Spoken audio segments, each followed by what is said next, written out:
প্রতিনিধি রয়েছে, আমাদের সঙ্গে রয়েছে তুলিকা, আমাদের সঙ্গে রয়েছে এলিনা, আমাদের সঙ্গে রয়েছে সৈকত এবং আমাদের সঙ্গে রয়েছে তনয়। আমি তনয়ের কাছে যাব, তবে তার আগে আপনাদের একবার দেখাই এই আরজি করে আর কি দুর্নীতি রয়েছে। আরজি করে স্টল দেওয়ার নামে বেলাগাম দুর্নীতি হয়েছে এবং এরই পাশাপাশি স্ত্রীরোগ বিভাগের বিল্ডিং এর পাশে একটি স্টল, সেই স্টলের অনুমতি নিয়েও স্বজন পোষণের অভিযোগ। আমাদের প্রতিনিধি অনুপমের একটি বিশেষ প্রতিবেদন দেখুন আগে। মেডিকেল কলেজ হাসপাতালে স্বাস্থ্যক্ষেত্রে একাধিক দুর্নীতি, আর সেই দুর্নীতির অভিযোগ বারবার জানানোর পরও কোনো ব্যবস্থা নেওয়া হয়নি। অভয়ার মৃত্যুর পর একের পর এক খোলস খুলছে।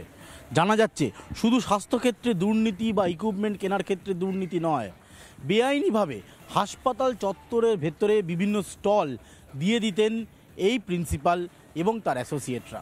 এই মুহূর্তে আমরা দাঁড়িয়ে রয়েছি আরজি কর মেডিকেল কলেজ হাসপাতালের গাইনোকোলজিস্ট, এই যে বিভাগ স্ত্রীরোগ ও প্রসূতি বিভাগ, এই স্ত্রীরোগ এবং প্রসূতি বিভাগের একেবারে গায়ে বিল্ডিং লাগোয়া একটি স্টল আপনাদেরকে এই মুহূর্তে দেখাচ্ছি। সূত্রের দাবি এই স্টলটা চন্দন লৌহার। কে চন্দন লৌহার? চন্দন লৌহার হচ্ছে অতীন ঘোষের অত্যন্ত ঘনিষ্ঠ, এবং এই অতীন ঘোষের ঘনিষ্ঠ হওয়ার কারণেই তাকে এই স্টল বেআইনিভাবে পাইয়ে দেওয়ার একটা অভিযোগ উঠছে। কোনোভাবেই এই স্টলের কোনো অনুমোদন ছিল না, কোনো কাগজ ছিল না। একটা মহিলা বসে এই দোকানে? মহিলার একটা লোক বসে। কি নাম জানো? না। আজকে খুললো না কেন? আজ রবিবার বলে তার জন্য বন্ধ। কালকে খোলা ছিল? কালকে খোলা। কিসের দোকান এটা? এটা চা, কফি, বিস্কুট, তারপরে চিড়ে ভাজা, সব খাবারের দোকান। বর্তমানে স্টল চালান তার স্ত্রী ক্ষমা লৌহার। চন্দন লৌহার এবং ক্ষমা লৌহারের এই বেআইনি স্টল, এই স্টলেও একটা বড় দুর্নীতির অভিযোগ তুলছেন অভিযোগকারীরা। তারা বলছেন এই স্ত্রীরোগ এবং প্রসূতি বিভাগের লাগোয়া এই যে স্টল আমরা দেখতে পাচ্ছি, এই স্টল দীর্ঘ সময় ধরে চালানো হচ্ছে, কিন্তু এই স্টলের কোনো কাগজপত্র নেই, কোনো অনুমোদন নেই। হাসপাতাল চত্বরের ভেতরে এই রকম বিভিন্ন স্টল, বিভিন্ন ক্যাফেটেরিয়া, বিভিন্ন পার্কিং বেআইনিভাবে অনুমোদন দিয়ে গিয়েছিল সন্দীপ ঘোষ এবং তার অ্যাসোসিয়েটরা। এই প্রশ্নটা এই মুহূর্তে বড় হয়ে দাঁড়াচ্ছে যে এত দুর্নীতির পাহাড় যার নামে ওপরে, তাকে কেন এতদিন ছেড়ে রাখা হলো, কেন তার বিরুদ্ধে কোনো ব্যবস্থা নেওয়া হলো না, এই প্রশ্নটাই ঘোরাফেরা করছে। আরও এক স্টলের হদিশ আপনাদেরকে দিলাম। এই রকম বিক্ষিপ্তভাবে ছড়িয়ে ছিটিয়ে রয়েছে সন্দীপ ঘোষ এবং তার অ্যাসোসিয়েটদের দুর্নীতি। গোটা হাসপাতাল জুড়ে শুধু দুর্নীতি, দুর্নীতি আর দুর্নীতি, যার তদন্তে এই মুহূর্তে সিবিআই। ক্যামেরা অমিত শেঠের সাথে অনুপম পাত্র, রিপাবলিক বাংলা, আরজি। মৃতদেহ থেকে শুরু করে খাবারের স্টল, হাসপাতালের প্রতিটি কোনায় দুর্নীতি। হাওড়ার হাটগাছায় সেই কারণেই সিবিআই তদন্তকারী আধিকারিকরা পৌঁছে গিয়েছিলেন। ইতিমধ্যেই তল্লাশি চলছে বিপ্লব সিং এর বাড়িতে। আর কে বিপ্লব সিং? মেডিকেল সাপ্লায়ার বিপ্লব সিং, তার বাড়িতেই সিবিআই তদন্তকারী আধিকারিকরা। সেখান থেকে রয়েছেন আমাদের প্রতিনিধি তনয়। আমি তনয়ের কাছে চলে যাবো সরাসরি। তনয়, তোমার কাছ থেকে জানতে চাইবো এই মুহূর্তে সেখানকার কি ছবি রয়েছে এবং এই কে বিপ্লব সিং, কি পরিচয় তার?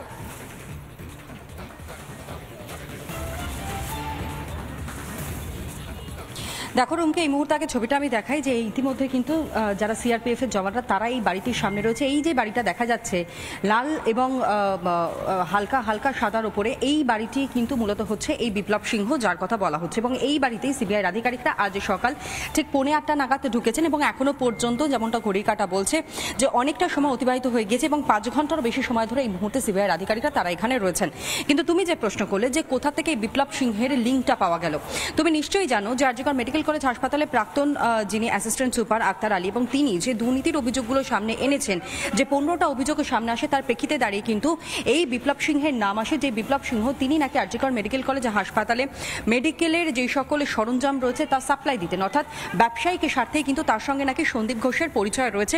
কিন্তু এখানে আরও বেশ কিছু ইন্টারেস্টিং বিষয় কিন্তু উঠে আসছে। যখন আমরা এখানকার পাড়া প্রতিবেশীদের সঙ্গে কথা বলছি, তারা বলছেন এই বিপ্লব সিংহের বাবা তিনি একটা সময় মেডিকেলে কাজ করতেন, সেখানকার স্টাফ ছিলেন, এবং তার পরবর্তী সময় এটাও আমরা জানতে পারি এই বিপ্লব সিংহ তিনি নাকি একটা সময় সিপিএম পার্টি করতেন পঞ্চায়েত, অর্থাৎ ঝোরহাট পঞ্চায়েত এই এলাকায়, এবং সেখানে তিনি তৃণমূল কংগ্রেস সিপিএম এর হয়ে তিনি প্রতিদ্বন্দ্বিতাও করেছিলেন।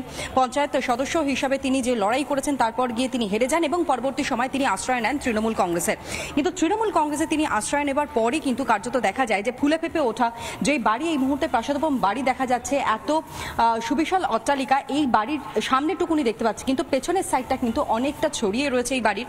এবং যেমনটা জানতে পারা যাচ্ছে বিভিন্ন সময় তার বাড়িতে পুজো থেকে আরম্ভ করে অন্য যে সকল অনুষ্ঠানগুলো এখানে সংগঠিত হতো সেখানে কিন্তু এইখানকার অর্থাৎ এই এলাকার যারা বিধায়করা রয়েছেন তারা এসেছেন বহুবার, এবং পঞ্চায়েতে যারা তৃণমূল কংগ্রেসের নেতারা ছিলেন তারা এসেছেন, এবং এখানকার যারা হত্যাকর্তা তারাও এখানে বিভিন্ন সময় এসেছেন। এবং এখানে মূলত প্রশ্ন উঠছে, তাহলে এই সন্দীপ ঘোষের সঙ্গে যে যোগসূত্র, সেই যোগসূত্রটা কোনোভাবে কি তৃণমূলের হাত ধরেই হয়েছিল? কারণ এখানকার বাসিন্দারা তারাই যেমনটা দাবি করছেন ৫ থেকে ৭ বছর এই বিপ্লব সিংহ একটা সময় যার এইরকম সচ্ছল অবস্থা ছিল না আর্থিকভাবে, হঠাৎ করে তিনি এইরকম ফুলে ফেপে কি করে উঠলেন, এত পয়সা তার কি করে হয়ে গেল? এবং সেই প্রশ্নই যখন সামনে আসছে, এমনকি এখানকার লোকজনকে হুমকি পর্যন্ত দিতে দেখা যেত একমাত্র প্রভাবশালী বলে, অর্থাৎ এই শাসক দলের ছত্রছায়াতে থাকার কারণেই তিনি এইরকমভাবে শাসানি দিতেন, এইরকমভাবে হুমকি দিতেন, এমনটাই অভিযোগ কিন্তু এখানকার বাসিন্দারা তারা করছেন।